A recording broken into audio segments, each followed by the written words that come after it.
Inicialmente, bom dia a todos, tá? Vocês que estão em casa aí também. Excelente dia a todos, tá bom? Nossa missão aqui ela é de tentar entregar a prova de física do Enem para vocês, tá? A gente pode garantir que os temas vistos hoje aqui, assim, eles estarão lá. A gente não pode garantir que eles estarão da forma como nós iremos abordar, até porque não há fraude. Então a gente não tem essas questões antes. Mas a gente garante que esses temas estarão lá, você pode cobrar, certo? A gente depois isso daí. Nossa intenção maior é tentar mostrar para tu que a prova de física do Enem, ela não é uma prova simples por ser muito teórica. Há uma confusão muito grande em relação a isso. Tá? O pessoal internalizou essa história de que física tem que ter muito cálculo. Tá? Então, na medida que os cálculos foram reduzidos, começaram a entender. Bom, agora a prova ficou fácil, porque a principal dificuldade caiu fora. Não. A prova continua conteudista, a prova continua cobrando conceitos. Os textos das provas de física, tá? Normalmente são textos úteis. É óbvio, você vai sacar quando ele não tem tanta utilidade. Reportagens, meu irmão, pulou. Principalmente quando após a reportagem vem um texto longo. Então você sabe que aquela reportagem ali foi para encher linguiça. Mas às vezes vem um texto longo e uma pergunta de uma linha. Questões de fenômenos ondulatórios às vezes. Ele descreve todo o fenômeno ondulatório em cima. Pá.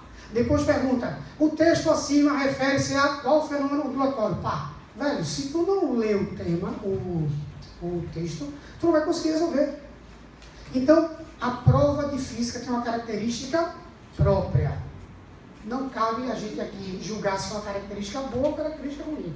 Mas tem uma característica própria, que você pode torná-la fácil, se você for cuidadoso, se você ler o texto certinho, tá? Com calma. Se tu, na hora de fazer os cálculos, imaginar que o Enem é uma prova que mexe muito com ordem de grandeza.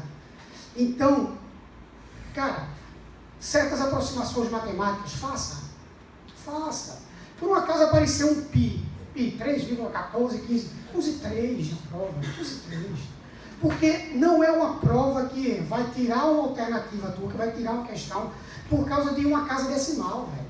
Então, essa malandragem, essa você tem que ter, tá certo? Então, vamos tentar torná-la fácil. A gente escolheu alguns temas, o tempo é curto, mas o tempo é útil pra caramba, foi extremamente útil, vocês estavam aqui com informações maravilhosas, eu não posso pensar só em física, tá certo? Então foi tudo pensado, dividido bonitinho, química, física, biologia, tá bom? Mas dá pra gente abordar 6, 7 temas aqui legais, de uma prova de 15, 14 questões, cara, 50% dessa prova tá no bolsinho já. Os outros 50, e aí você vai, acho que estudou ou ainda vai dar uma revisada essa semana, tá bom? Então vamos começar com o ondulatório. Essa primeira questão aí, ela fala de raio-x. O que é? Sou eu que passo aqui? Massa. Ao vivo, né, galera? Ao vivo a gente tem que ir. Pronto. Tudo ensaiado foi. Bom, essa questãozinha está aí, falando sobre raio-x, tá certo? Os raios-x representam mais um dos importantes tipos de radiação eletromagnética.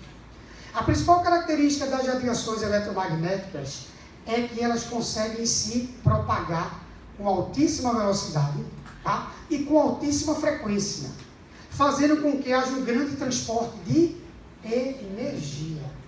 A energia das radiações eletromagnéticas ela é quantizada, tá? Deixa eu mostrar aqui para vocês. É assim. Se você pegar aqui a energia, posso até pôr aqui no quadro para vocês. Assim.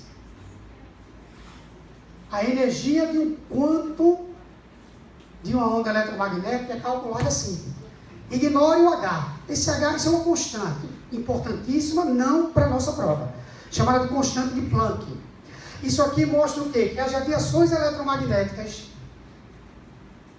que os seus fótons transportarem maior energia serão aquelas que têm maior quê? Frequência. Radiações de alta frequência, diz aí César para mim, digo, ultravioleta, raio-x, raio gama, são radiações de altíssima o quê? Frequência. Radiações de baixa frequência, infravermelho, radar, AM, FM. E a luz visível está nesse meio. Amarelo, verde, azul, anil. Tá?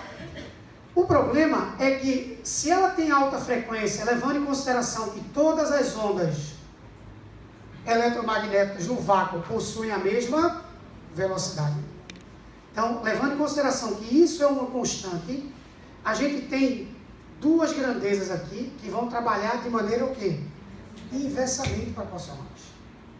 Consequentemente, as ondas de grande frequência serão as ondas de pequeno comprimento de onda. Então, elas têm grande frequência, transportam muita energia, ionizam pra caramba, poder de ionização delas muito grande, e tem comprimento de onda, velho, pequeno. Sim, César, qual a bronca dela ter comprimento de onda pequena? Não enxergo nada demais aí. Ei, esse comprimento de onda pequeno confere a essas ondas uma capacidade de penetração. A penetração dessas ondas nos meios materiais é muito grande quando o comprimento de onda delas é pequeno. Por isso que o raio-x ele é utilizado para exames de imagem. Porque ele consegue penetrar legal nos tecidos. Obviamente, em alguns ele não consegue penetrar. Eu pus aqui para vocês só uma imagenzinha, só para que você perceba como é que o raio-x penetra nos meios materiais. Deixa eu apagar aqui. Fica melhor? Para quem está aqui em sala de aula. Vê lá. O raio-x, penetração dele no chumbo, 0. Por isso que os técnicos de raio-x, eles ficam atrás de placas, de muros de chumbo. Na verdade não é esse chumbo puro ali, mas tem uma camada de chumbo, para evitar que eles sejam atingidos o tempo todo por essa radiação. Penetração do raio-x no osso, menor. Você vê que a intensidade é essa, e ele sai com essa daqui. Penetra, sai com a intensidade o quê? Menor. Aqui, ó, ele entra no chumbo e sai com a intensidade 0. Ele não sai, ele não passa pelo chumbo. Nos tecidos moles, já sai com a intensidade o quê? Maior. Na água, maior ainda. Gordura, maior ainda. E no ar você vê que ele entra, é só você pegar pela espessura dessa setinha. Essa foi a minha ideia. Você vê que a espessura sai a mesma. Então, no ar ele penetra 100%, não sofre bronca em penetrar pelo ar. Todas essas radiações. É mais assim, só para que você compare que a penetrabilidade dessas radiações é muito grande. Não é toda radiação eletromagnética que penetra fácil pela água. A gente vai resolver uma questãozinha sobre efeito de estufa que você vai ver isso daí. Tá? Que o infravermelho, por exemplo, é péssimo para isso. Por quê? Porque o infravermelho ele tem baixa frequência. Tem comprimento de onda o quê? Alto. Baixa frequência, comprimento de onda alto. Eita, comprimento de onda alto penetra pouco. Raio-x tem alta frequência, comprimento de onda baixo, penetra muito. Tá certo? Essa imagenzinha aqui é exatamente o que aparece no seu exame. Quando você faz o exame de raio-x, no seu exame, que aí eu vou voltar a figura aqui só para que você visualize. No seu exame aparecem manchas escuras, manchas acinzentadas, um cinza mais escuro, um cinza mais claro, bem claro aqui. Essa diferença de tonalidade tem a ver com a diferença da intensidade de radiação que ultrapassou. César, eu precisaria saber disso? Precisaria, sim, lógico que precisa saber. Isso é do cotidiano. Habilidade 1, reconhecer e caracterizar fenômenos ondulatórios e suas aplicações no cotidiano. Você precisa entender isso daqui. Isso é do cotidiano. Todo mundo tirou um dia, certo? Uma chapa dessa daqui. Todo mundo. Todo mundo tem que olhar para isso daí e entender, meu velho. Isso é do cotidiano, você tem que saber. Então, ó, indo para essa nossa figura, preste atenção que quando passa pelo ar que não sofre bronca alguma, o raio-x penetra fácil, na chapa ficará totalmente o quê? Escuro. Porque como a intensidade é muito grande, esse filme, que é essa imagem, esse filme ele é sensibilizado, ele é queimado, tá certo? E ele fica escuro. Quando, olha lá o chumbo, ó, fica totalmente o quê? Claro. Pelo osso fica claro também. Por quê? Porque ele não vai penetrar pelo osso como ele penetra onde? No ar. Então, onde ele penetra, na imagem fica o quê?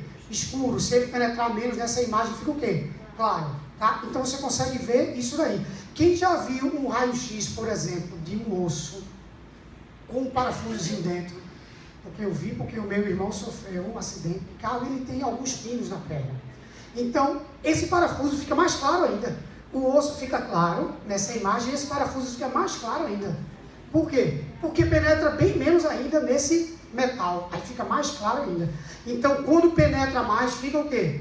Escuro. Quando penetra menos, fica o quê? Claro. Tá certo? Alguma bronca aí?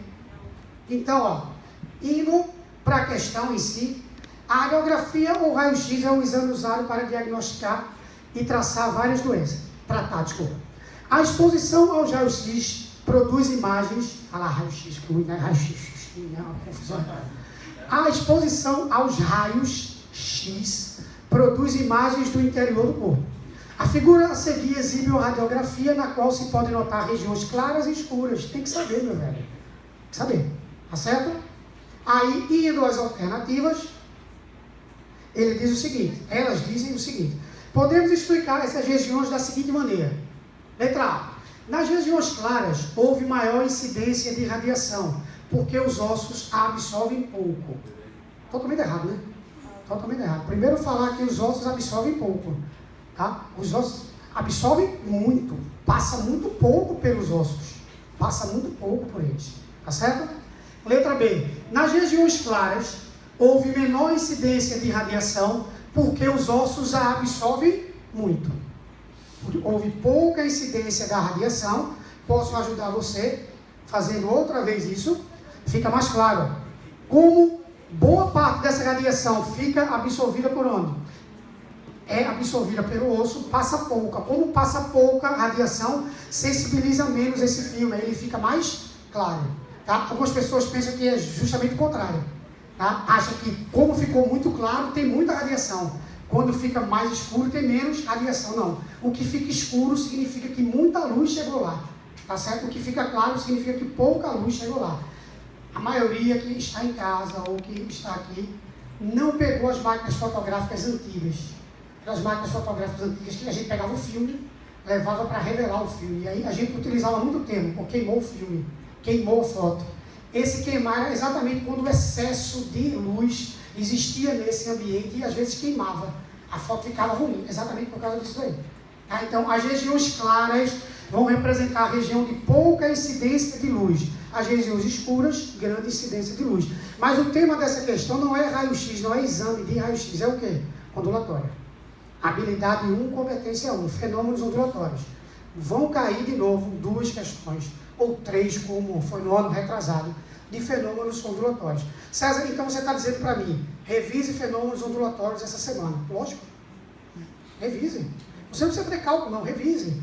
Reflexão, refração, interferência, polarização.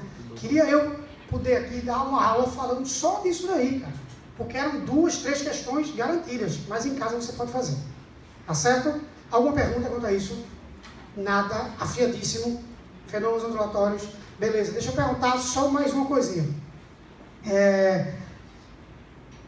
Todas as ondas podem ser polarizadas? Não.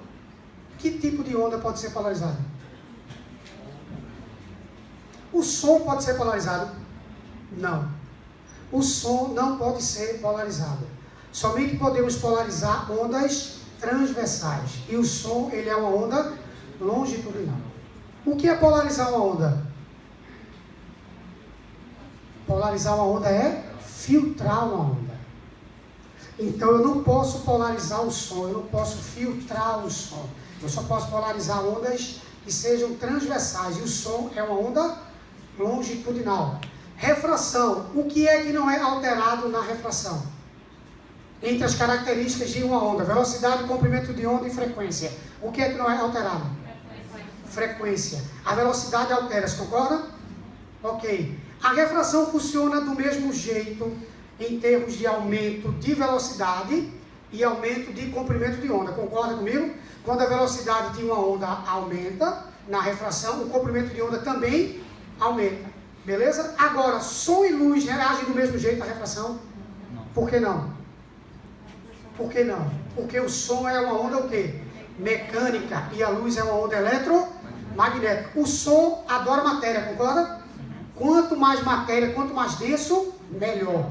Então o som, quando entra na água, a velocidade dele aumenta, quando ele vem do ar, lógico. E aí quando a velocidade dele aumenta, o comprimento de onda dele aumenta também. E a luz? Quando entra na água, a velocidade dela diminui, consequentemente o comprimento de onda também diminui. Por isso que ela encurta, por isso que ela aproxima-se da normal. Por isso que ela fica curtinha, porque ela reduz o comprimento de onda dela e o ângulo também reduz. Tá certo? Interferência e ressonância. Diferença, bora lá. Interferência. O que é interferência? É um fenômeno que ocorre quando duas fontes ou mais, tá, geram ondas que se encontram numa região, que se encontram em um ponto. Concorda comigo? Essa interferência ela pode ser de que tipo? Construtiva ou destrutiva. Construtiva a um aumento de amplitude, destrutiva a uma redução de amplitude. E ressonância, o que é? Ressonância é quando um meio, tá, que vibra numa certa frequência, todos nós vibramos numa certa frequência, porque nós temos temperatura diferente de 0 Kelvin, por exemplo. Tá? Então, a gente vibra em uma certa frequência e nós recebemos, esse corpo recebe uma onda de mesma frequência que ele tem, frequência natural dele. Aí ele entra em ressonância. Entrar em ressonância é isso daí. O cara pega uma tacinha dessa daqui, um copinho desse, tá? Existem vídeos na internet, certo? Sobre isso daí. Essas moléculas aqui têm uma frequência natural. Se eu emitir um som com a mesma frequência da frequência natural, e dentro dessa frequência natural daqui, essas moléculas daqui vão absorver a energia transportada pela minha onda, porque onda envia o quê? Onda está transportando sempre o quê? Energia, então elas absorvem essa energia e aí, consequentemente, esse copo pode quebrar. Algumas pessoas fazem isso daí. Fala, garotão. Quando o desenho de raio-x, por que a gente consegue ver o osso se por cima do osso tem gordura e tecidos que... Pois é. Então, a gente não consegue ver. Existe uma coisa chamada, que aí você entende, chamada de contraste. O contraste também facilita muito a visualização. Essa imagenzinha aqui, quando a gente coloca que pela gordura ele passa menos, mas é óbvio que se essa camada de gordura for muito extensa, aí é que ele passa menos. Se ela for fininha, então no osso a camada de gordura ela não é tão espessa, tá? Então por mais que ela gere uma redução nessa intensidade, e eu aqui quando considero o osso, eu já estou considerando como um todo, considerando a parte que envolve essa gordura dele não, que fica, certo, por fora dele. A gente tem um detector aqui, em toda máquina dessa daí, e outro detector aqui. Esse detector capta algumas informações, envia para o computador. Aqui existe um filtrozinho para filtrar mais um pouco dessas informações. Passa por ele, chegam outras informações aqui, e aí ele compara essas duas informações. Tem um computador que faz isso daqui, que analisa, detector de raio-x de aeroportos. Caramba, tem materiais diversos ali, roupa, perfume, vidro, mas o metal o cara consegue perceber ali. Por quê? Porque no metal ficará extremamente claro. Então ele não consegue perceber perfeitamente. Se tu olhar direitinho, tu vai ver que só um técnico consegue identificar perfeitamente qual a estrutura óssea aqui, como é que ela é realmente. Você vê que fica um pouco manchado, fica meio claro, meio escuro aqui. Não é uma coisa perfeita, porque existe gordura aí, que tem esse tecido revestindo, isso daí, pô. Não é, mas pelo contraste você consegue perceber. O claro e escuro, os nossos bastonetes, claro e escuro. Então aí é mais pelo contraste, não é? Concordo plenamente quando tu chega e diz, César, tem um osso aqui, pô, mas tem antes tecido, tem antes gordura, e aí? Tá? Mas ele não é uma incidência, não é um raio, tá? Se você imaginar o corpo aqui, ela é tridimensional, essa radiação. Então ela entra por aqui, ela entra por aqui, não é uma coisa, não é um raio-x. Se fosse um raio-x, não estaria certo. Vetaria ali e nem passaria para o osso. Entendeu? Mas não é um raio-x, é uma radiação, ela é tridimensional. Então, essa região aqui pega, essa aqui não reflete, chega ali, sensibiliza, outra. Não é uma coisa linear, não é uma coisa pontual. Beleza? Ele é tridimensional. Nesses detectores, eles fatiam mesmo, cara. Tem uma mala aqui assim, velho, cheio de roupa aqui, metal, caramba, e eles conseguem captar tudo, porque é uma incidência grande de raio-x. Eles dizem que eles fatiam essa mala com raio-x. Fatiar isso significa, velho, tem raio-x em toda essa região. Não é um raio, não é uma radiação, ela é tridimensional, então acaba chegando lá. E pelo contraste você consegue sacar. Tranquilo? Diga, minha amiga. Com relação à incidência. Tá. A incidência pode ser a mesma, né? Se eu mudasse a absorção do material. A incidência é muito, sim. Mas aí quando ele falou na letra B e C, Certo. menor incidência ou maior incidência, não era pra ser a Na mesma? chapa. Na chapa. Porque o teu corpo está aqui, essa chapa fica aqui assim atrás. Ah, sim. Entendeu? Fica aqui assim a chapa. Então, pegou menos lá, por quê? Por causa disso. É na chapa, não é a incidência no corpo. Ótima pergunta, beleza? Mas é na chapa. Tranquilo? Beleza? O que é? Certo aí, velho? Rapaz? Eu repito a pergunta pro pessoal. Olha, tá vendo? A pergunta foi, César, por que ele fala de incidência se a incidência do raio-x é a mesma? Tá? Porque a incidência dele é a incidência na chapa, nessa fotografia. Então, na fotografia passa menos. E a pergunta dele foi, César, no nosso corpo existem tecidos ao redor desse osso, gordura. Como é que vai passar, como é que chega nesse osso, passando por essa gordura, tecido, e o cara consegue analisar perfeitamente o osso ali, claro, porque essa incidência é tridimensional, não é uma coisa pontual.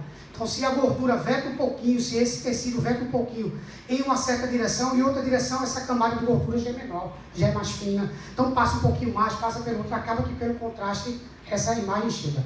Tranquilo? Valeu. Simbora. Próxima questão. Quem não acredita que vai cair eletrodinâmica? Putz, todo mundo sabe que vai cair. Todo mundo sabe. Então, outra vez vai cair esse ano. Quantas? Tem reduzido, viu? Tem reduzido, já foi mais. Teve ano de serem 5 questões de eletrodinâmica. No ano anterior foram 2 só. Então, não quer dizer que esse ano vão ser 2, 3 ou 5, mas tem caído um pouquinho. Tá certo? Algumas perguntinhas minhas rápidas. Primeiro, por que é que nós associamos resistores em série? Para que é que nós associamos resistor em série? Para dividir o quê? Tensão, DDP. E a principal consequência é que esses resistores acabam sendo percorridos pela mesma corrente elétrica, consequentemente eles ficam dependentes. Quando um queima, todos os outros apagam. Para que é que nós ligamos resistores em paralelo? Para dividir o quê? Corrente elétrica, consequentemente, quem faz o resistor funcionar é a corrente elétrica. Se eu estou dividindo essa corrente elétrica, eu estou tornando esses resistores independentes. Cada um recebe a sua corrente elétrica, um independe do outro. Essa é a sacada. Por isso que todos os eletrodomésticos de nossa casa, de nossa residência, são ligados em paralelo, para evitar que quando um queime, os outros parem de estar funcionando. Tranquilo? A questão falava assim. Uma associação de resistores em série é um circuito, está aí, ó, divisor de tensão, grifa aí, divisor de tensão. Ou seja, se 2 resistores de mesma resistência elétrica estão associados em série, e esta associação for submetida a uma certa DDP, diferença de potencial, cada resistor estará sujeito a metade dessa tensão. Então, se você pegar 2 resistores iguais, submeter esses 2 resistores a 100 volts, em série, cada um ficará com quanto? 50 volts. Por isso que tu pega aqueles enfeitezinhos de árvore de Natal, são lâmpadas pequenininhas, que não suportariam serem ligadas sozinhas em 220 volts. Aí tu pega 100 daquelas, liga em uma tomada de 220 volts. Aí esses 220 volts ficam divididos em 100 lâmpadas dessas. Cada uma fica com 2,2 volts. Essa é a ideia. Em compensação, quando uma queima, você perde aquilo. Tá? Para encontrar qual queimou, nem o mais pirangueiro dos pirangueiros, que eu conheço alguns professores assim, que não é o meu caso. Apesar dessa minha descendência árabe, eu não sou pirangueiro, está aqui a minha esposa, e pode afirmar que eu não sou pirangueiro, tá certo? Não, eu contenho despesas, a crise está muito grande, tá certo? Mas assim, nem esse cara vai testar uma por uma, nem César faz, nem essa, ele testa uma por uma para dizer, caramba, aqui, essa foi a lâmpada que queimou. Ninguém faz isso aí, o cara descarta, tá certo? Aí ele diz assim, no laboratório, dispõe-se de uma bateria de 12 volts, uma lâmpada com a inscrição 6 volts para 12 volts e vários resistores de 2 ohms. tá certo? Então ele tem uma bateria de 12 volts, uma lâmpada com a inscrição 6 volts por 12 watts e vários resistores de 2 ohms. Qual das associações a seguir deve ser ligada em série com a lâmpada para que esta opere em seus valores nominais? Volto. Quais são os valores nominais da lâmpada? 6 volts para 12 watts. Então ele quer que essa bateria que tem 12 volts já vai ter que deixar nessa lâmpada quantos volts? 6. E ele vai pegar uma associação de resistores e vai ligar em série com essa lâmpada. Então a lâmpada ficará com 6 desses 12 volts e essa associação ficará com os outros 6 volts. Está aqui. Um laboratório dispõe-se de uma bateria de 12 volts, uma lâmpada com a inscrição 6 volts por 12 watts e vários resistores de 2 ohms. Qual das associações a seguir deve ser ligada em série com a lâmpada para que esta opere seus valores nominais quando o circuito for corretamente conectado à bateria? Considere que a resistência interna da bateria é desprezível. Então, ó, deixa eu mostrar aqui para vocês. Qual é a brincadeirinha dessa questão? Vamos até pôr aqui, tá? A brincadeirinha dessa questão é: você tem uma bateria de quanto? 12 volts. Uma lâmpada que vai consumir quanto? 6 volts, gerar uma luminosidade equivalente a quantos watts? 12 watts. E uma associação de resistores, que eu não sei que associação é, mas eu vou chamar isso aqui de resistência equivalente, porque se você olhar na sua figurinha, tem vários resistores, que vai consumir quantos volts? 6 volts. Esse cara também vai consumir 6 volts. Mas qual a principal característica entre a lâmpada e esses resistores que estarão aqui? É que eles estarão percorridos pela mesma corrente elétrica. Qual é a sacada dessa questão? Achar a corrente elétrica de quem? Da lâmpada.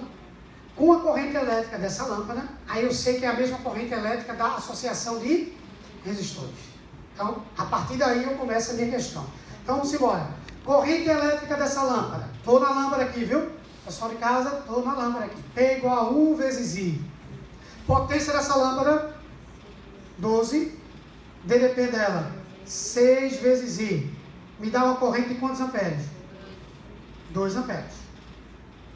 Esses 2 amperes representam a corrente elétrica da lâmpada e a corrente elétrica da resistência equivalente. Entre essas 5 que estão na sua fichinha. Mas essa resistência equivalente valerá quanto? Vamos ver? A DDP da resistência equivalente é igual a resistência equivalente vezes I. Primeira lei de Ohm. Estou certo aqui? Sim. A DDP dela será quanto? 6 volts. Porque dos 12 volts dessa bateria, 6 ficaram na lâmpada, 6 ficam nos resistores para eles se virarem e dividirem lá. Então, 6 volts. Eu não sei quanto é a resistência equivalente, mas eu sei que a corrente será de quantos amperes? 2 amperes. Então, a minha resistência equivalente vai dar quantos amperes? Quantos ohms, desculpa? 3 ohms. Agora eu tendo a resistência equivalente, acabou a questão. Por quê? Porque eu vou olhar entre essas 5 alternativas, aquela cuja resistência equivalente dá exatamente quantos ohms? 3 ohms. Que tem que ser a resistência equivalente, que vai ser associado à lâmpada. Estou certo ou não aí? Beleza? Qual das alternativas bate aí? É só você ver qual delas tem resistência equivalente 3 ohms. Deixa eu pegar a minha fichinha aqui. A letra A, todo mundo, tanto quem está em casa como quem está aqui, tem essa ficha. Então, a letra A, a resistência equivalente, você tem 2 resistores ligados em paralelo, concorda? Quando a gente tem 2 resistores iguais em paralelo, como é que eu acho a resistência equivalente? Pego um deles, divido por 2. Então, a resistência equivalente da letra A vale quanto? 1. E eu quero a resistência equivalente que esteja valendo quanto? 3. Então, a letra A pode? Pode não. Aqui, ó. A letra A gente tem 2 resistores de 2 ohms em paralelo. Dá 1 de quanto? De 1. Então não pode. Tá certo? A letra B. Você tem 2 resistores ligados em série, concorda? Quando os resistores estão em série, a resistência equivalente fica como? Uma mais a outra. 2 mais 2 fica quanto? 4. E ele quer uma resistência equivalente de quanto? De 3. Não pode. Beleza, Breno? Tranquilo? Letra C. Eu tenho 3 resistores em paralelo. A exemplo da letra A. Quando eu tenho resistores iguais em paralelo, eu pego um deles e divido pela quantidade de resistores iguais. Não são 3? Então ficará 2/3. E ele quer um resistor de 3. Também não é a letra C. A letra D. Opa, a letra D. A letra D. Olha a letra D. Esses 2 em paralelo na letra D. 2 de 2 ohms em paralelo dá um de quanto? De 1. Que vai estar em série com esse de 2. Aí tu faz o quê? Soma. Dá um resistor equivalente a quanto? 3. Foi muito inteligente isso, velho. Você sabe por quê? Porque ele colocou na letra D a alternativa certa e o cara só chegaria nessa letra D se ele soubesse do conceito do que é resistor equivalente em paralelo e em série. Tu vê que se ele não soubesse encontrar resistência equivalente em paralelo, ele já ia morrer nessa letra A. Se ele soubesse, mas não soubesse encontrar resistor equivalente em série, ele morreria na letra B. Mas se ele soubesse os dois, ele chegaria nessa letra D e marcaria tranquilamente. Então, o gabarito letra D. O resistor equivalente aqui dá quanto? 1, somado com esse que está em série 2, dá um resistor equivalente de 3 ohms. Faço a E, mas sem dúvida. A E, letra E, pediram aqui, pessoal de casa aqui, ó. Letra E. Esses 2 resistores estão ligados em quê? Em série. Dá um de quanto? 4, porque em série você soma. Sendo que esse de 4 aqui vai estar em paralelo com esse de 2. Um de 4 e um de 2 em paralelo, eu vou colocar aqui no cantinho.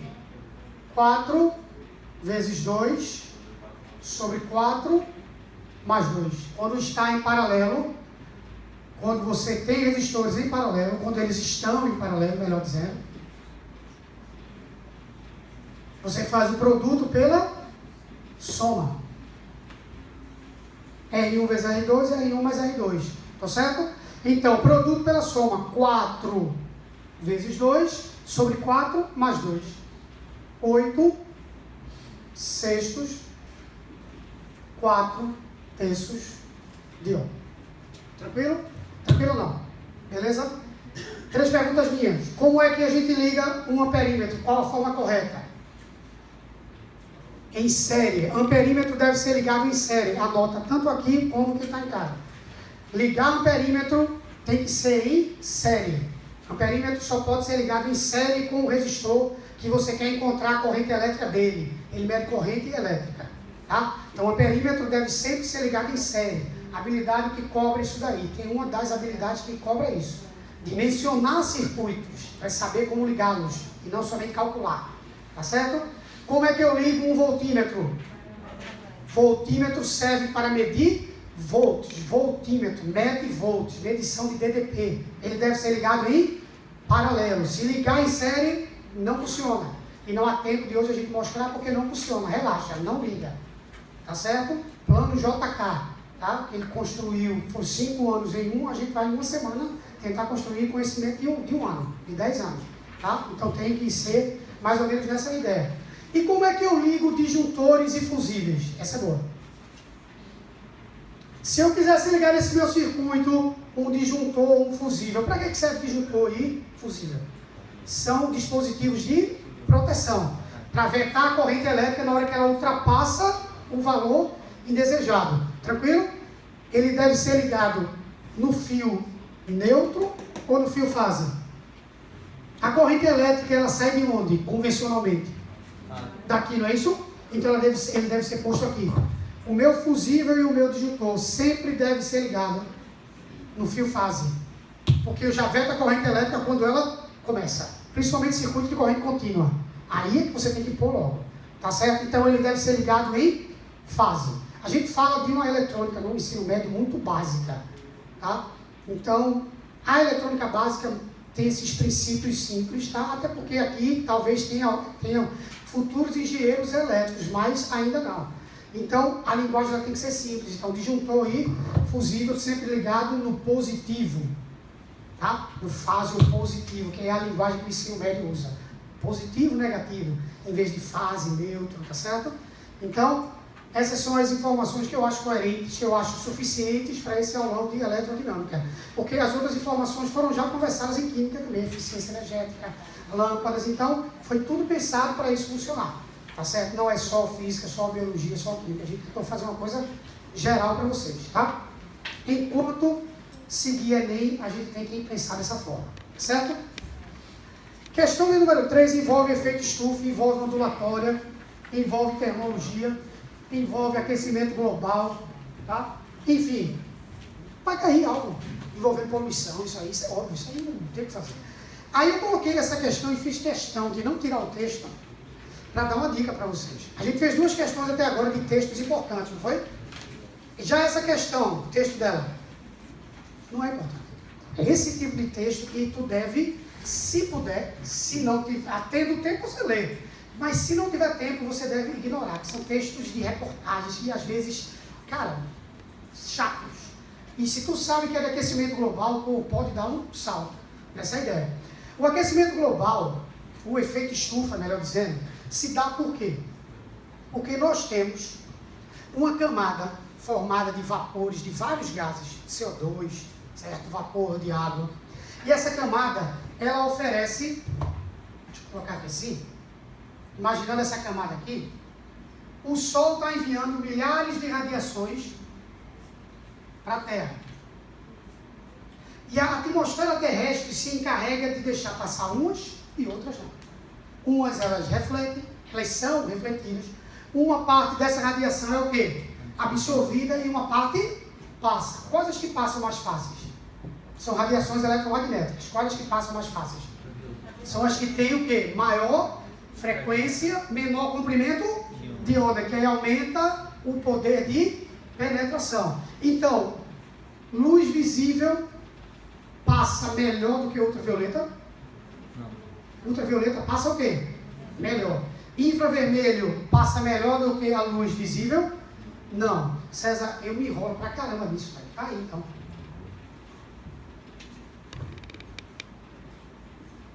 Cara, tu encontra na internet milhares de espectros eletromagnéticos desses. Milhares. Eu não pus aqui para que tu decore, para que tu fale, não. Isso tu, na internet tu põe espectro eletromagnético.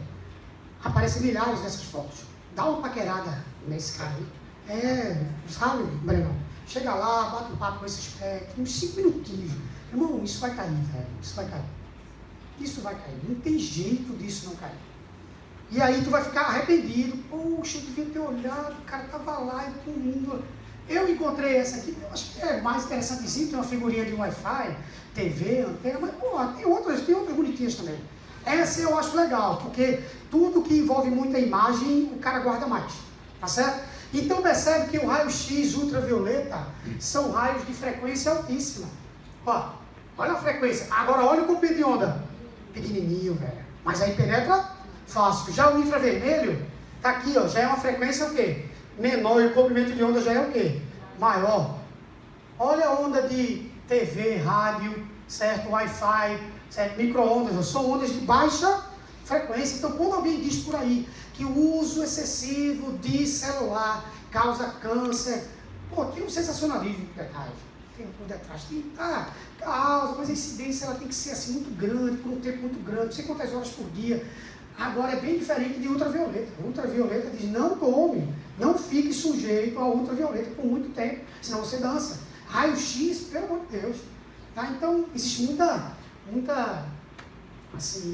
muita lenda relacionada ao uso de ondas eletromagnéticas. Que ele quer. Pô, teve um aluno, semana retrasada, perguntando, César, micro-ondas, assim, eu escutei falar que é muito perigoso. Aí eu, quando ligo micro-ondas em casa, eu vi a faixa.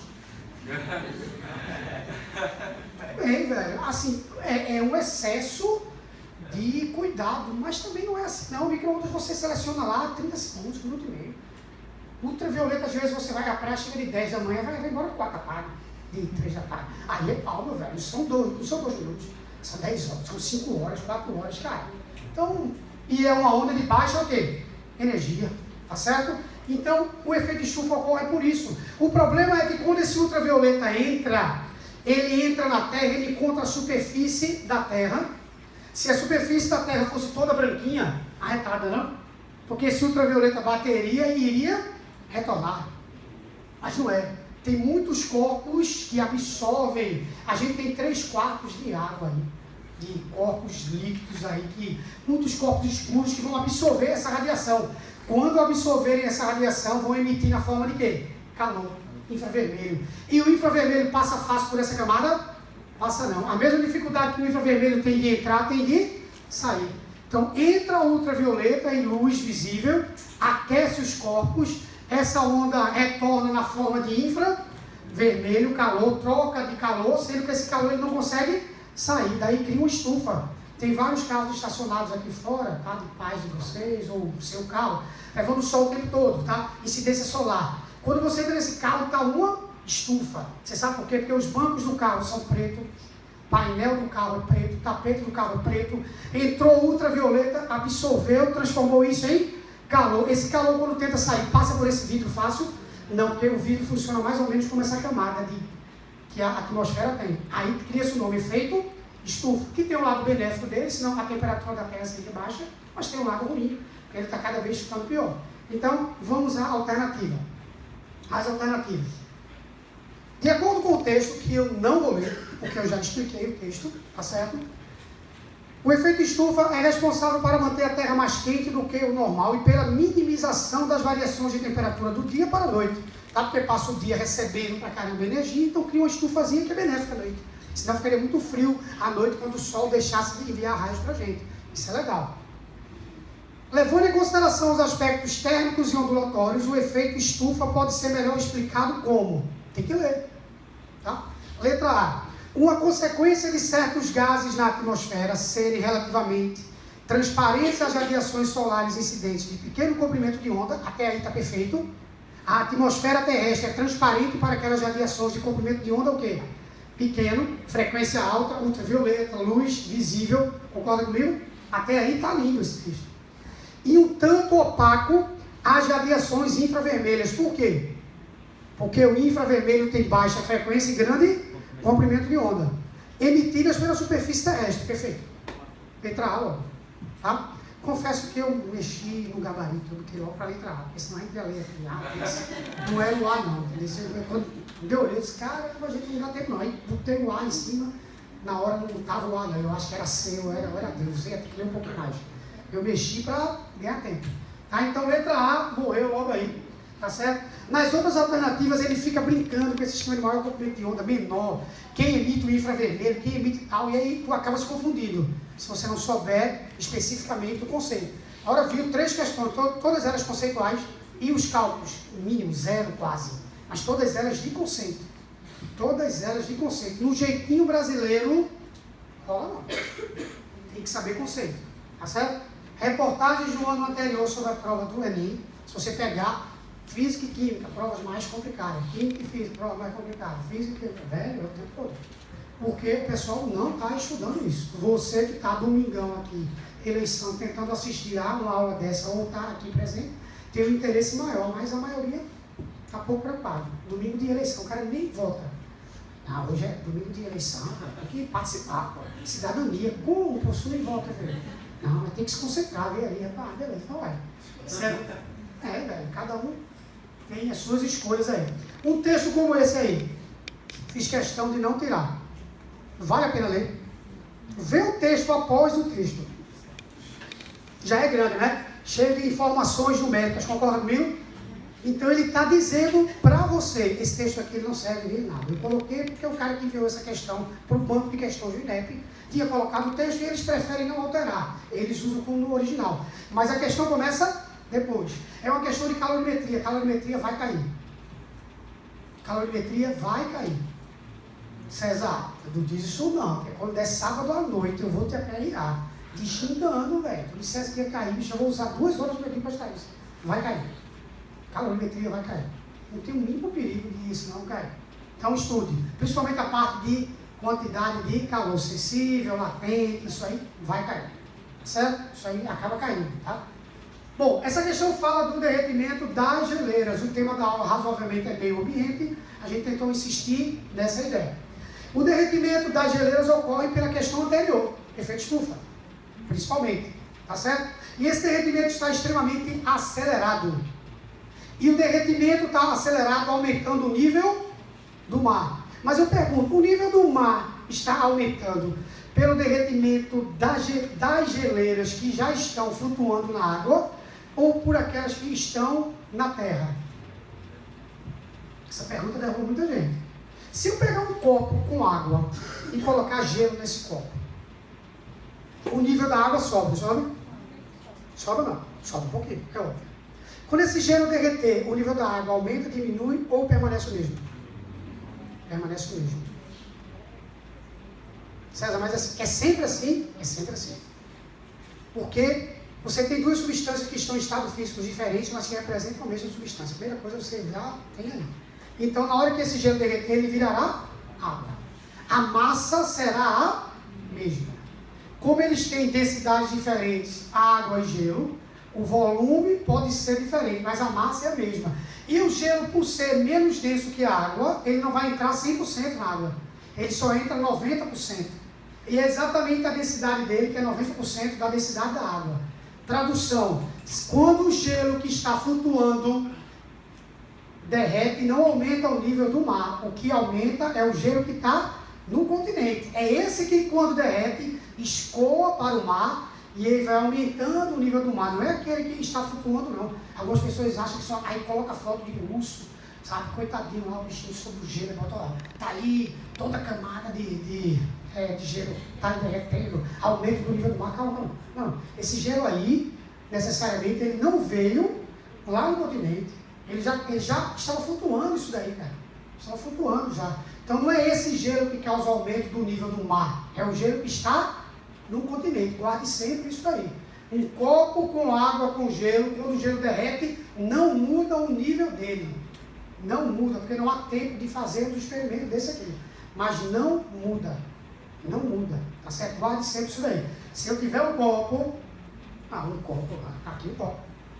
Se eu colocar água nesse copo, colocar gelo, o nível da água sobe um pouquinho. Quando eu coloco o gelo, esse gelo vai derreter. O nível da água permanece o mesmo.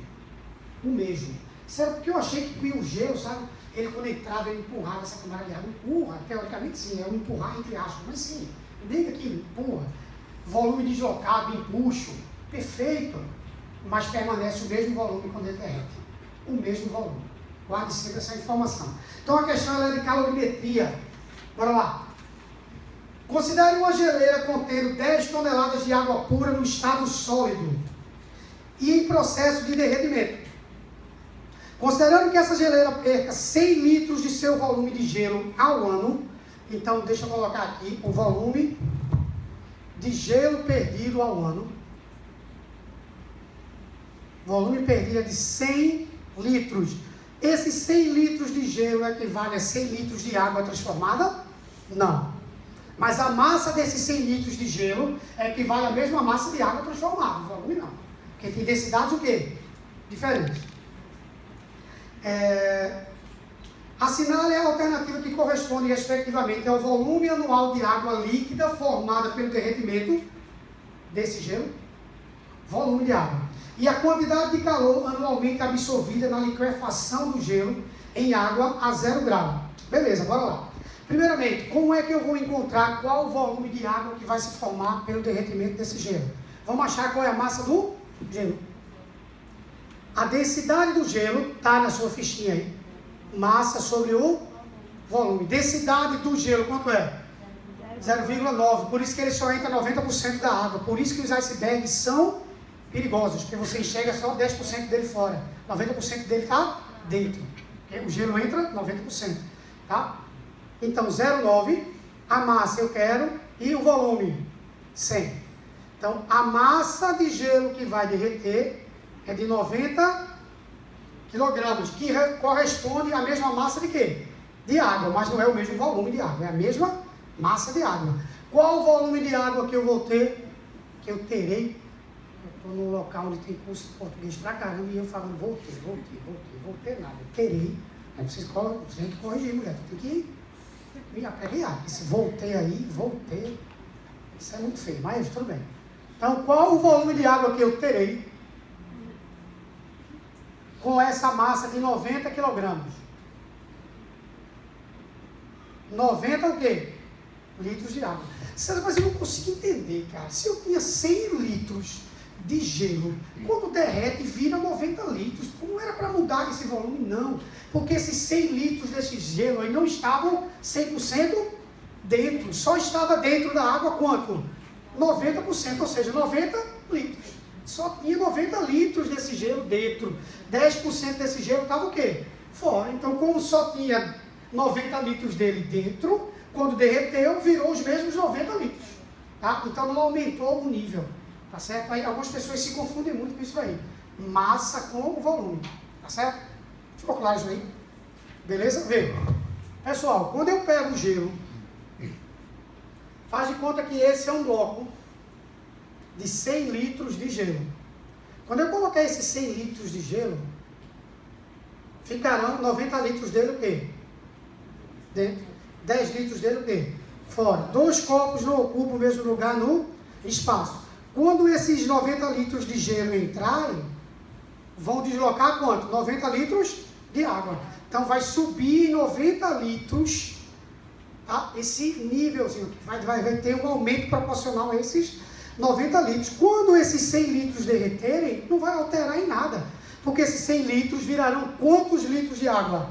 90, que é exatamente o que ela tinha já aumentado de nível, não alterou em nada. Tá? Porque é menos denso. Se ele é menos denso, para ele ter a mesma massa, ele ocupa um espaço o quê? Maior. A água é mais densa, para ter o mesmo espaço, ocupa um volume o quê? Menor, mas a compensação ela é mais densa. Então, no final, acaba sendo a mesma coisa. O nível, não estou dizendo que a massa, volume, tudo é igual, não. A massa é igual, o nível é igual, mas o volume de cada um muda, mas o nível permanece o mesmo. Tem outra pergunta, que é a quantidade de calor utilizado, não é isso? Quantidade de calor... Lucas, pega aqui, né, Lucas, também? Chega, né? Valeu, velho. Quantidade de calor latente, que é igual a M vezes L. Tem outra equação que vocês trabalham muito, e eu resolvi colocar uma que vocês trabalham menos, que é essa. Que é outra, QMC delta T, vocês trabalham muito. Que macete, não sei o que. Não, peraí, eu vou pôr, deixar outra. Porque normalmente o pessoal esquece dessa outra aqui, e aí dança na hora. Minha ideia foi justamente o contrário. Mas eu acredito mais em Q igual a MC delta T. Eu acredito mais nela. Mas eu quis aqui dar uma revisadazinha nessa equação. Aí, o calor latente de fusão do gelo, quanto é aí? Está em gramas? Tá, não está em gramas? 80 calorias por grama. Então, 80 calorias por grama. Então, a massa de gelo, que é quanto? 90 quilogramas, eu preciso colocar em gramas. Então, fica 90 vezes 10 a terceira, vezes o calor latente, que é 80, que eu vou escrever assim, ó. 8 vezes 10 a primeira. Tranquilo? Ou não?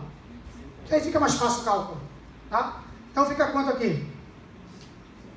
720 vezes 10 a quarta, que não sei se já está assim, ou 7,2 vezes 10 a sexta calorias.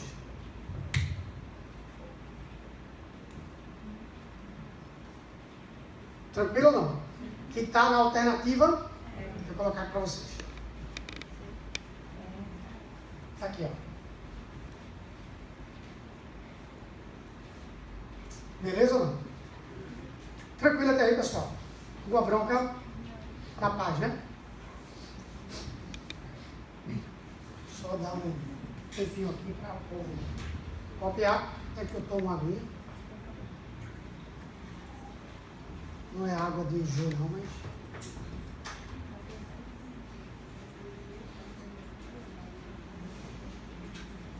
Essa camisa aqui, tinha combinado que todo mundo iria usar nessa reta final camisa de super-herói.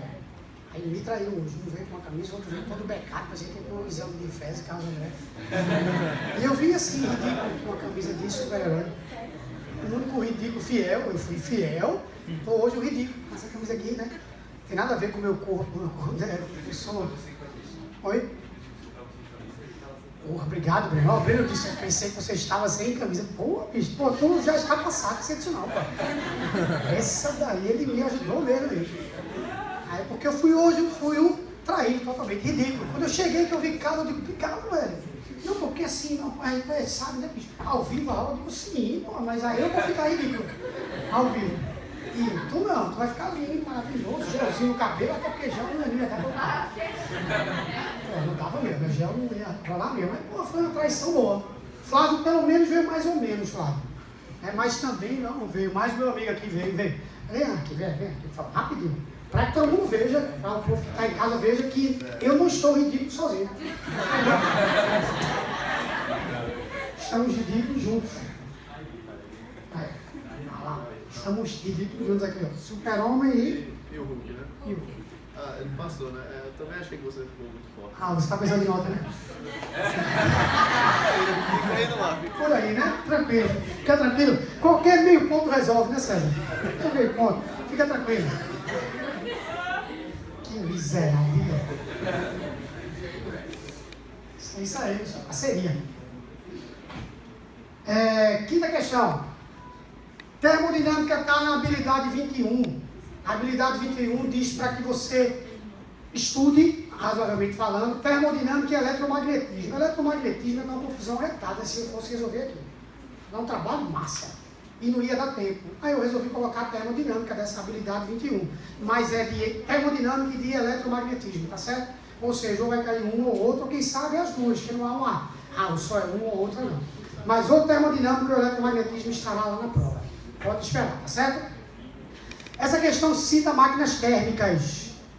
Máquinas térmicas. Deixa eu perguntar uma coisa. Máquinas térmicas são máquinas de bom rendimento? Não. Ela já fez assim. E o não dela foi enfático, assim, como que ela confiasse mesmo, que é baixo. Você está certíssima. Máquina térmica, o rendimento é baixo demais. Comparando com a utilidade delas, com o uso no cotidiano que a gente tem, que é absurdo, tá? Mas, infelizmente, ela tem baixo rendimento. Por quê? Porque a máquina térmica utiliza calor para transformar em algo útil. É muito difícil transformar calor em algo útil. É muito difícil. Então, são máquinas de baixo rendimento. Mas tem um ciclo que ajudou a gente pra caramba, historicamente, cientificamente, para esses rendimentos melhorarem. Que ciclo é esse? Ciclo de Carnot. O ciclo de Carnot diz que as máquinas térmicas que operarem de acordo com o que ele colocou lá, terão um rendimento máximo, mas esse rendimento máximo é bem distante de quanto? 100%. É distante de 100%. Cuidado, essa palavrinha rendimento máximo que o ciclo provém, dá uma ideia de que o rendimento é de 100%. Não é um rendimento máximo, mas que não é de 100%. É bem distante porque não deixou de ser uma máquina térmica. Só é um ciclo diferenciado. Tá certo? A questão falava assim, o uso de combustíveis não renováveis, tudo a ver com a aula, tudo a ver com o que está sendo comentado. Essa foi a ideia. Mais uma vez eu segui, né? Seguindo, né? Sofia. Meu amor, Sofia. Espero, ela fez espero. Não, tenho certeza. Apesar de ser árabe, sou árabe brasileiro. Não tô no negócio de harém, não, meu velho. É só amor, que não. Eu amo essa mulher. Eu amo essa mulher. Não, porque negócio de harém, que é isso aí? Que nada. Que é... E eu nordestina. Oi? Nordestina é brava. Nordestino é bravo, que é isso, não é isso. Bronca retada. Nossa, ó, DR hoje a tarde todinha. Hoje é DR a tarde todinha. À noite, DR, confusão. Uma alternativa energética em estudo para o litoral brasileiro é o uso da diferença de temperatura da água na superfície do mar, fonte quente, e de águas profundas, fonte fria, em uma máquina térmica para realizar trabalho. Perfeito. Se eu tenho duas regiões com temperaturas diferentes, haverá entre essas duas regiões troca de quê? Calor. Eu posso utilizar esse calor para realizar o quê? Trabalho, sabendo que o rendimento será baixo, mas eu posso fazer. Não tem estresse nenhum. Tranquilo? Então ele mostra a profundidade de acordo com a temperatura. Veja que a 2.000 metros de profundidade, essa temperatura tem algo de quanto? 4 graus aqui, 3 graus. E ao nível do mar chega a quanto? 27. Então eu tenho uma diferença de temperatura de 27 graus Celsius. Dá uma boa máquina térmica. Até porque eu estou gastando zero com isso aí. É algo natural, não é algo que eu estou impulsionando, é algo natural. Então é uma boa alternativa. Tá certo? Repito, são fontes alternativas. Alternativas. Não são fontes que você tem que... mas isso aí tem rendimento baixo, mas é alternativo, meu velho. Tá certo? Pense assim. Pense grande. Resumo rápido. Segundo a lei da termodinâmica, diz que nenhuma máquina térmica transforma integralmente calor em trabalho. Tá certo? Sim. Ou seja, todas as máquinas térmicas devem possuir rendimento menor do que 100%. Esse é um esquema de uma máquina térmica recebendo o calor de uma fonte chamada de fonte quente, transformando o calor em trabalho. O que não utiliza, ele manda para fora para uma fonte chamada de fonte fria. Na verdade, o que não é utilizado vai para a fonte fria, porque já ia. Esse calor já ia da superfície, tá certo? Da maior temperatura para esse fundo. Na ida dele, razoavelmente pensando assim, você roubou para ele realizar trabalho. O que você não conseguiu pegar, passa para a fonte fria, tá certo? Mas ele nunca consegue pegar tudo, concorda? Porém, existe um ciclo de Carnot que faz com que você consiga um maior rendimento de uma máquina térmica. Mas esse maior rendimento é algo menor do que 100%. Tranquilo? Beleza? Tiraram foto, fizeram o que tinha que fazer, posso passar? Beleza? Então vamos lá.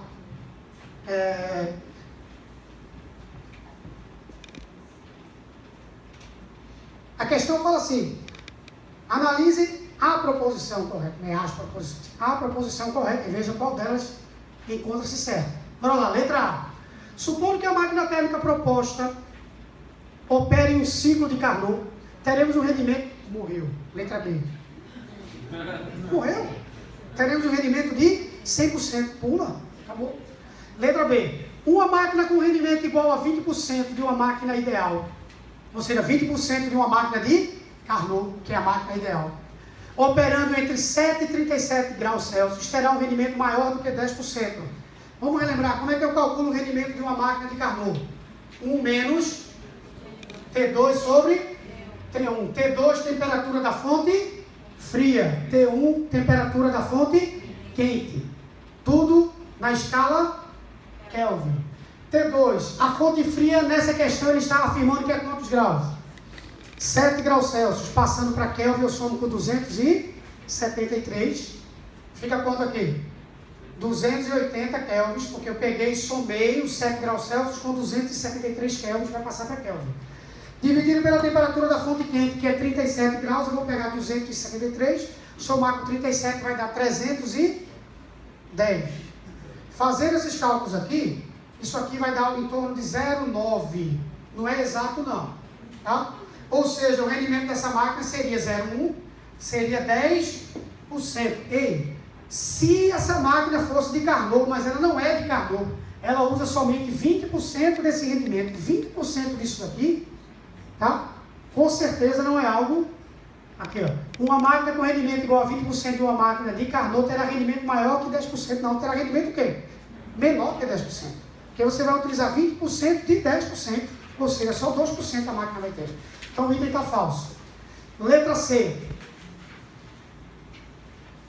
Na situação apresentada, a temperatura mais baixa da água é de aproximadamente 4 graus Celsius. Será? Vamos ver. Temperatura apresentada é de aproximadamente 4 graus Celsius. É assim. Aqui, ó. Temperatura mais baixa é de aproximadamente 4 graus Celsius. Tá certo? Beleza? E aí ele diz no texto que... Deixa eu passar aqui. Pois, ao contrário da maioria dos líquidos, nessa temperatura a densidade da água é máxima. Perfeito. Perfeito. A água apresenta maior densidade exatamente a 4 graus Celsius. Por isso que ela vai lá para o fundo do mar e a gente até consegue ter gelo acima com 0 graus Celsius, mas a água continua lá embaixo a 4 graus Celsius. É isso que permite a vida nesses lagos, assim, nesses lagos congelados, vida submarina. Tá certo? Por quê? Porque você fica com a camada superficial de gelo e embaixo você fica com água ainda, porque a densidade, o comportamento anômalo da água, lembra disso? Enquanto todas as outras substâncias, quando você aquece, elas tendem a se dilatar, a água de 0 a 4 graus Celsius, quando você aquece, ela tende a se contrair. Tá certo? Aí quando ela se contrai, o volume dela diminui, mas a massa permanece a mesma. Como o volume diminui, a densidade dela faz o quê? Aumenta. Tá certo? Beleza? Aí ela vai lá para o fundo. Quando ela vai lá para o fundo, não consegue ter mais convecção e ela congela na parte superior da água. Tranquilo? Então, alternativa letra C, perfeito. Se vocês olharem direitinho, a gente tinha posto mais 2 questões para todos aí, tá?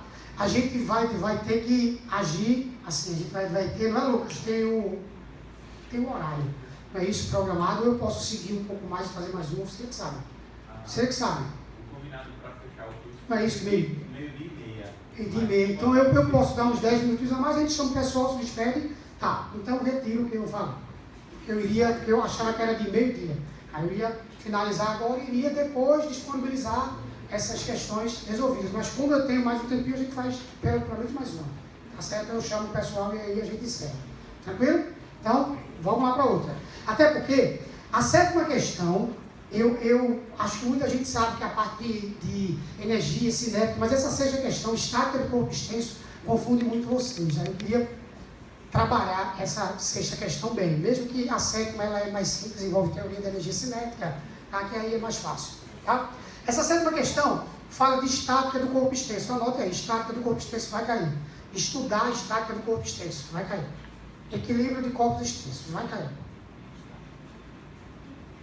Tá? César, mas são muito pesadas essas questões? Não, mas elas são chatinhas.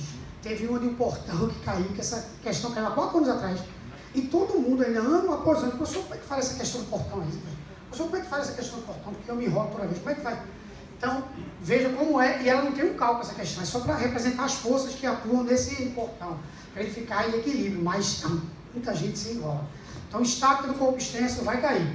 Um texto que quando você olha a figura, vê que é de estática e vê o texto, você diz, eu vou pular o texto. Não tem nada a ver. Aliás, é uma informação besta. A gente vai para a parte mais interessante dessa questão. Que ele diz que é uma sonda, isso daí, tá certo? Que foi enviada. E que essa sonda tem 4 motores e você vai ler.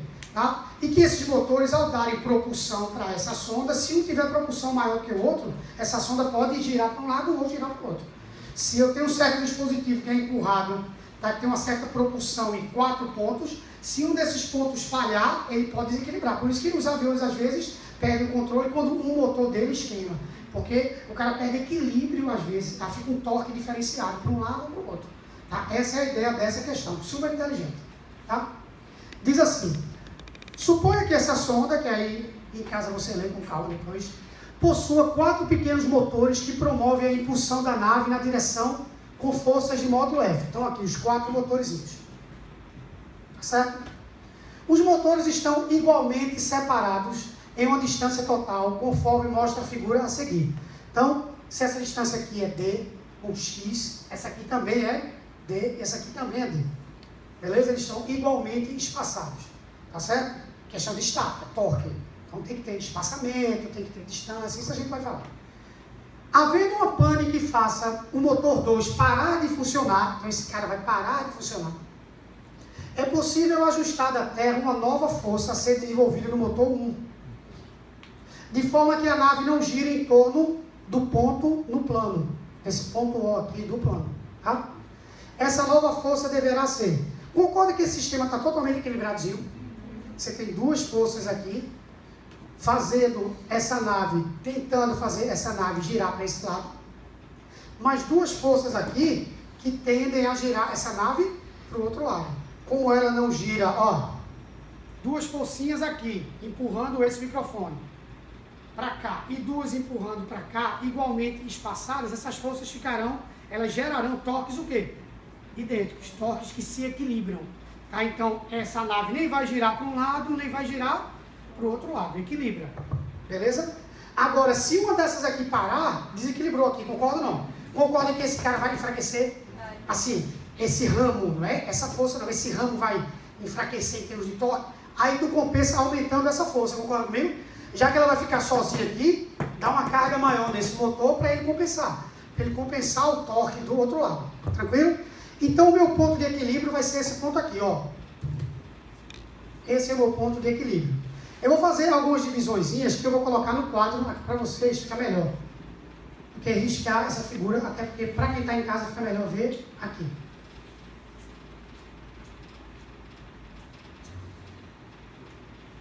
É aquela figurinha ali, né? E aqui tem um ponto O, concorda comigo? Cara, essa distância toda é L. Então aqui já é L sobre 2, L sobre 2, tá certo? Beleza ou não? Até esse pontinho O aqui. Eu também posso dividir esse L por 3, não posso não? Que ele não coloca o espaçamento igual. Então cada partezinha dessa aqui é quanto? L sobre 3, L sobre 3. Estou certo aqui? Beleza? Mas esse L sobre 3 daqui está dividido metade para um lado, metade para o outro lado. Então, esse L sobre 3 daqui, que é tudo isso, eu posso dividir como quem? L sobre 6, que é L sobre 3 dividido por 2, e L sobre 6 dividido por 2. Então, aqui eu tenho L sobre 3, L sobre 3 e L sobre 3. Sendo que esse L sobre 3 eu dividi por 2, por L dividido por 6. Por que tudo isso? Porque eu vou ter uma força aqui, que eu não sei quanto é, que era F. Eu tenho outra força aqui, que é quanto? F.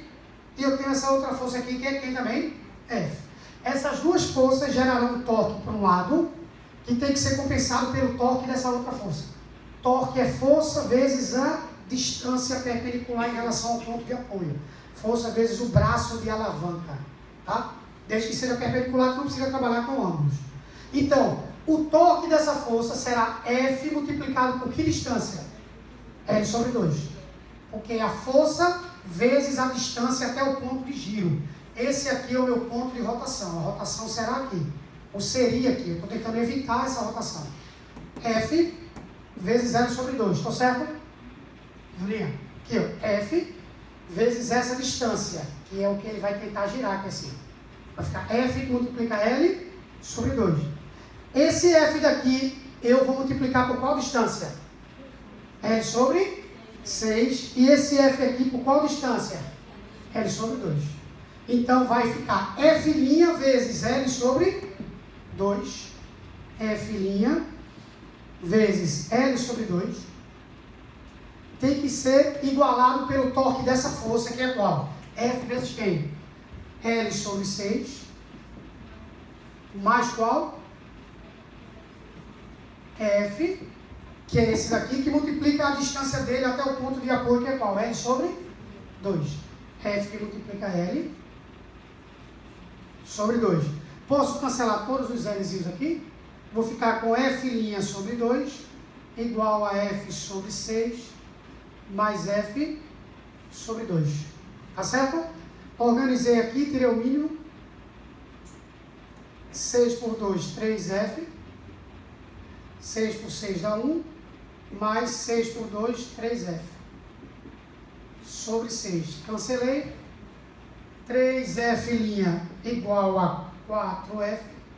A nova força F' será quanto? 4 terços de F. Onde eu tenho certeza que a maioria colocaria letra A, que é quanto? 2F. Porque eu quero só olhar as forças e dizer, pô, como tinha 2F de um lado e 2F do outro, como um F morreu, eu pego o outro, duplico essa força para ficar 2F de um lado, aqui, ó. Porque não tinha 2F aqui e esse 2F aqui, muitos iriam imaginar, como esse cara morreu, então essa força ela tem que ser 2 vezes maior. Não, mas não é força, só é força vezes a distância. Você tem que fazer a relação da força com a distância. Então, ó, logo a letra A, tem esperando. Aliás, esperando o teu concorrente lá. Vem aqui, ó. Aí vários iriam botar 2F, mas sem dúvida, vários mesmo. Aí imaginando que a gente teria um equilíbrio de força simplesmente sem ser um equilíbrio de torques. Isso é impossível. Tá? O equilíbrio aí é de torques.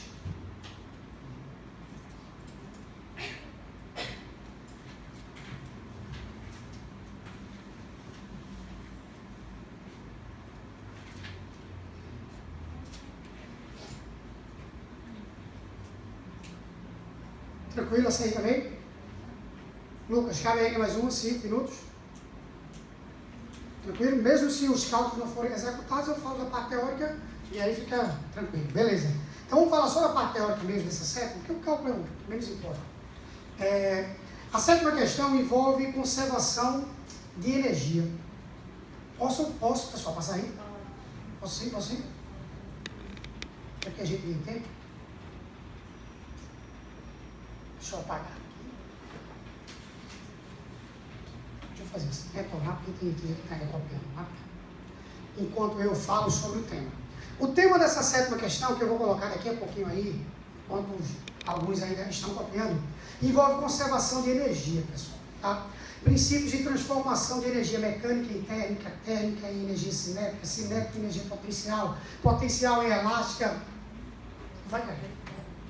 no ano passado foram duas, tinha uma de um carrinho solar, carrinho com teto solar que absorvia energia, gerava energia cinética, tinha uma de um lançamento, tinha 2 estilinguezinhos, que era energia potencial elástica, energia potencial gravitacional, cinética. Pô, isso vai cair, isso vai cair. Mas são questões de cálculo.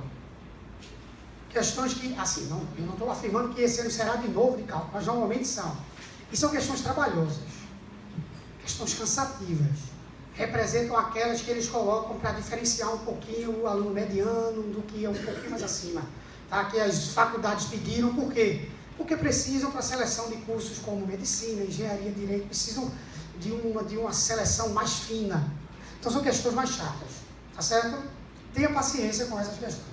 Você normalmente vai de cinética para energia potencial, bota térmica no meio às vezes, são 2, 3 etapas, você tem que ter paciência, mas a questão é assim mesmo. O que eu estou querendo afirmar é que elas são cansativas mesmo. Você não está indo no caminho errado às vezes. Caramba, tem que achar QMC delta T, pega essa energia, vira energia cinética. É assim, segue o barco que é assim.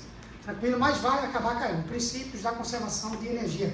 Transformações de energia para uso do cotidiano, para melhora do nosso dia a dia. Tá, essa questão aí diz assim, é a nossa última questão, tá? Que a rapaziada já está assim, numa mini pressão ali no vidro, né? O Lucas está tranquilo, o Lucas está, mas o povo ali está numa mini pressão, aí eles botam a cabeça. É assim, aí depois fala, aí também o Lucas está, né? Pô, sério, tranquilo, né? A galera lá está numa pressão, aí tá.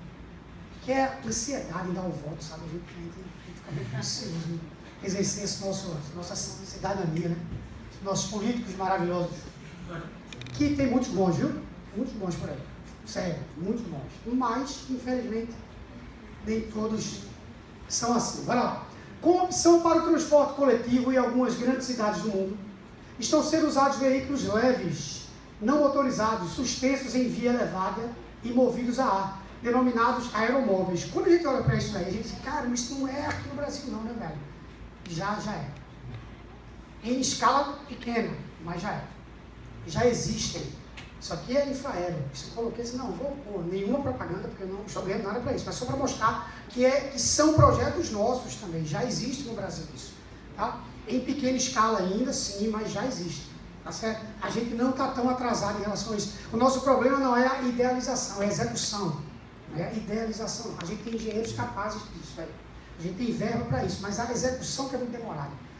Um mini projeto desse de 5 anos passa 30 para ser realizado. Essa é que é a bronca, mas já existem projetos para isso. Segundo os dados técnicos de construção, sua propulsão ela é pneumática, ou seja, o ar é soprado por ventiladores industriais de alta eficiência energética. Lá na frente a gente vê que essa eficiência será de 90%, por meio de um duto localizado dentro da via elevada. Tá? Essa propulsão ela é pneumática, não é nenhum combustível, não é queima de nenhum combustível, não é eletricidade, não. É ar. Pega dutos, propulsão através de ar. Então eles são impulsionados por ar, literalmente. Isso é massa, tá? Isso é massa. Segundo os dados técnicos de construção, a potência média consumida para gerar o vento, a propulsão do veículo é de 150 CV, que é equivalente à potência de um carro médio. A potência não socorro. Na hora que tu olha um corpo desse e diz que vai ser o ar que vai empurrar, tu deve dizer, caramba, devem ser dutos com grandes ventiladores. Não. Potência de um carro médio, 150 cavalos. Não é nada demais. Então não é uma grande potência, não é aquela coisa, sabe, turbina, não. Faz logo 150 cavalos multiplicado por 750. Coloca logo aí para mim. Faz aí para mim. Por favor. Porque eu irei precisar dessa potência. Porque não são 150 cavalos, multiplica por 750 para mim. Fica, conta aí. Deixa eu colocar aqui. 750 watts vezes 150. Porque ele diz que são 150 cavalos. Quanto é que dá aí? 112 mil. Isso? E 500 watts. Pronto. Então essa é a potência pneumática que eu tenho que disponibilizar. Mas eu só vou usar 90% disso. Só não, maravilha, né? A gente fez uma questãozinha de máquina técnica e o rendimento era 10%. Pô, aqui a gente vai com um rendimento de quanto? 90%. Que maravilha. Aí tá. Suponha que a eficiência do sistema seja de 90%. Tá? Então, disso daqui, o que vai ser transformado em energia mecânica para motorizar esse sistema é de 90%. Então, essa é a minha potência total, a minha potência útil é 90% disso daí. Que dá quanto aí para mim? Faz 0,9 vezes esse valor, dá 100 e pouco, né? 102, sei lá. 0,9 vezes isso.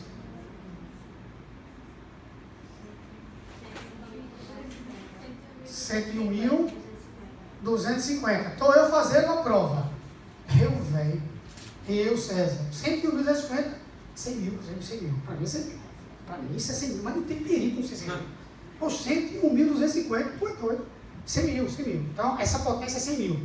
Tá certo? Questãozinha de... Pô, olha o que o cara pede aqui, ó.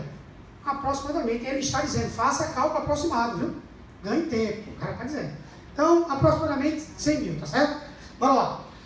A massa do veículo seja igual a 2.000 kg, 2 toneladas, e os trilhos do aeromóvel horizontais para aceleração do veículo desde o repouso até a velocidade de 10 metros por segundo, com 300 passageiros a bordo, cada um com massa 60 kg, que me dá 18.000 kg, 60 kg vezes os 300 passageiros. Em média, seria necessário um intervalo de tempo de quanto? Bom, arretado. Ele quer pegar essa potência pneumática e transformar em energia o quê? Cinética. Com eficiência de quantos por cento?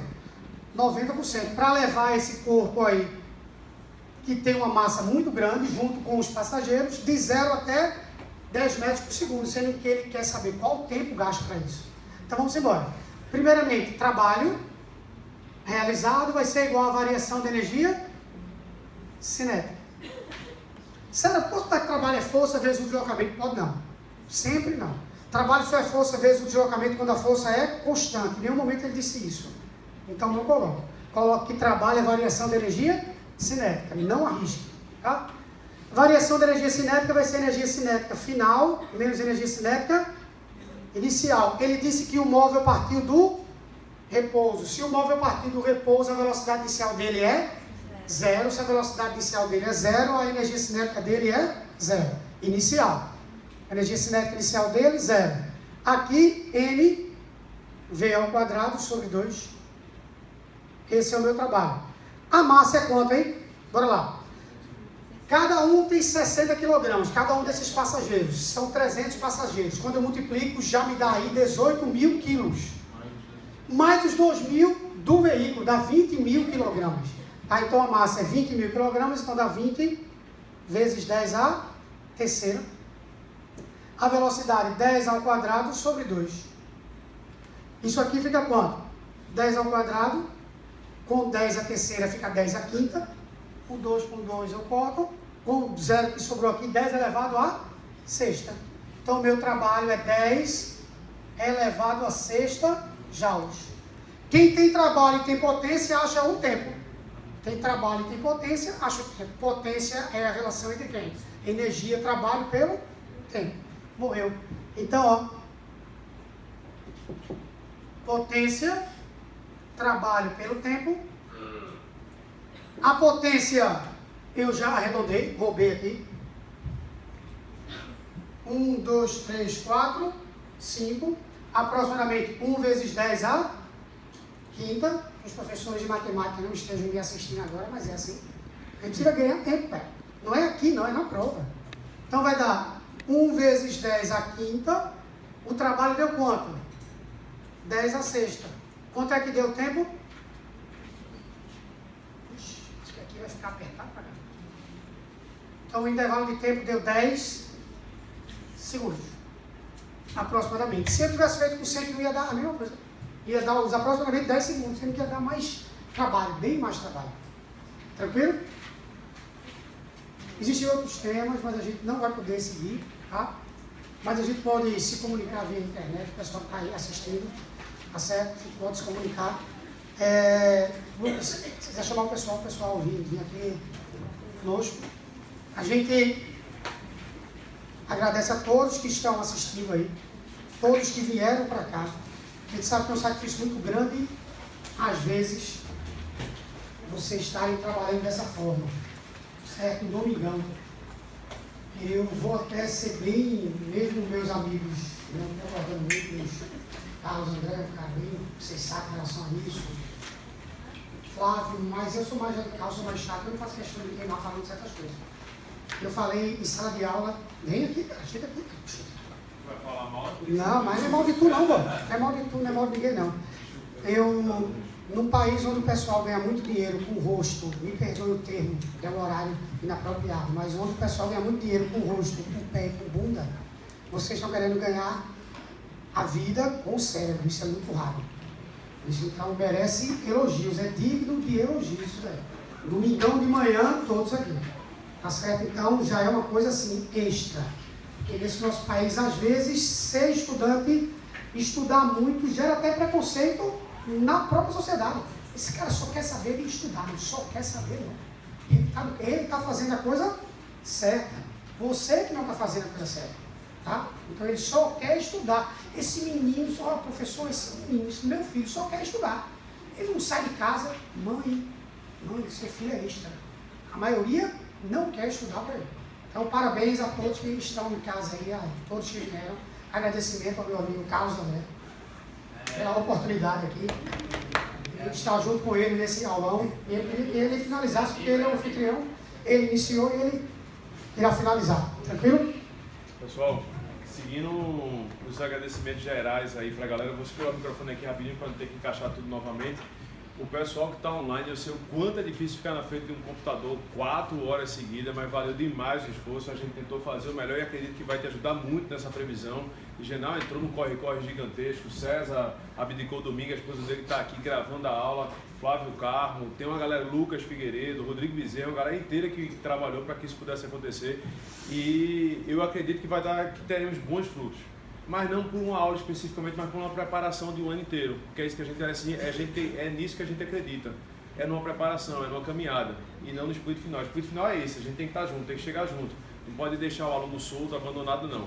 O Química de Sucesso, o Aprenda Física, o Química na Dose Certa, o Diginal, a galera toda está na torcida muito grande para que vocês possam chegar bem.